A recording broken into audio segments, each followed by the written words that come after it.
Баршаңызға қайырлы күн қыздар, сіздермен Жансая. Бүгін сіздерге картоппен дайындалатын блинчиктердің жасалу жолымен бөлісемін.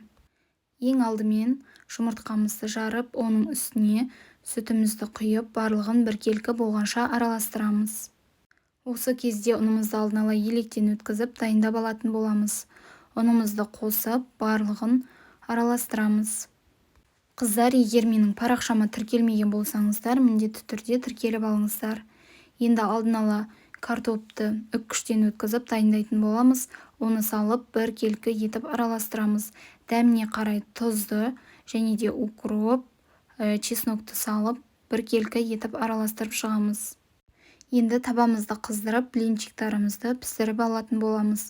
Осылай жарты ожаудан құйып, екінші жағы қызарғанда екінші бетін ауыстырып пісіріп шығатын боламыз.